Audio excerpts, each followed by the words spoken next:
And you're probably like, Brent, what is it? What does recharacterizing mean? Well, have you ever, maybe made a traditional IRA contribution where you get a tax deduction? You say, oh, that was kind of nice. But then you do the math and you realize, well, why would I want a tax deduction right now if the taxes are so low? Wouldn't it be smart to maybe pay the taxes now and have it grow tax-free in a Roth? Well, that can happen, right? People can change their minds. And that's exactly what a Roth recharacterization or IRA recharacterization is for. It allows you to undo your contribution, no matter which way you've done it. So in this handout that I actually sent you, I'm just going to kind of go through some of those items that are important to know if this is the situation that you're in, or if you know somebody who is in that situation. So, because like I said, many people naturally do traditional IRA contributions, and it can make sense for a lot of situations out there. But some people just kind of do it just to get the deduction, whereas they didn't really think about the overall impact of that down the road, right? So, of course, if we can, when it makes sense for those specific people, Roth is great. But if you have a big tax year where you have big capital gains, or you you bought a property with money through your IRA or something like that, where you have tax liability, might be good to have a little bit of a deduction. But let's talk about the deadlines for a recharacterization. So, for example, let's say in the beginning of January of this year, you made a Roth IRA, a traditional IRA contribution. Okay, say you put $7 grand into your traditional IRA, and you say, by the time, let's say now, you say, well, I thought about it and I did my taxes with my accountant and I'm really not going to owe anything. So I'm thinking about maybe just simply switching that to Roth. Can I do that? Yes, you can do that.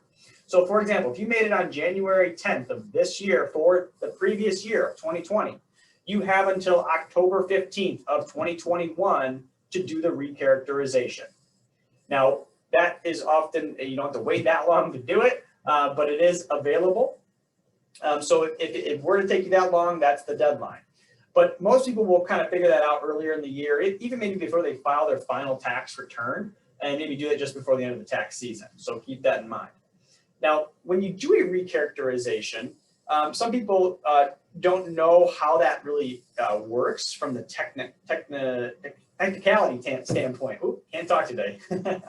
But there's different ways to transfer monies from one account to the other. But when you do a recharacterization on a retirement account, what that means is you need to go from trustee to trustee. So institution to institution. So you would not be simply taking, let's say you made an IRA contribution, you wouldn't be putting that back into your bank account and then writing a check for your Roth. You'd be going immediately from your IRA to your Roth IRA. And what that means is that allows you to not only keep the recharacterization amount and just switch around your tax liability, but also it allows you to keep the interest you earned between that time too. So if your 7,000 grew to 8,000, well, if you recharacterize it, it could go into a Roth IRA tax-free. So that's a really, really good benefit. Now, you want to make sure as well that you understand where this fits in, right? You have to talk to someone like myself, as well as other tax accountants or CPAs that you work with to really know. But first of all, if we've talked already and we've already talked about giving you, you making it, whether it's an IRA or a Roth contribution, generally you're already in good shape, right? Like I said, this is mainly for people who have made a contribution, maybe with somebody else, they didn't know what they necessarily wanted to do, and they just made one without really checking into the full situation. But if we've already said, John Smith, you should make your Roth this year or traditional this year, that was based on recommendation and a very deep thought. Okay, so keep that in mind. Now, if that's your situation, or if you know somebody in that situation who needs some guidance and some help with that, please let them know I can help. Okay, give them some guidance, know what to do, and make sure it's right so they get the best tax benefit and the best benefits for themselves for this tax year.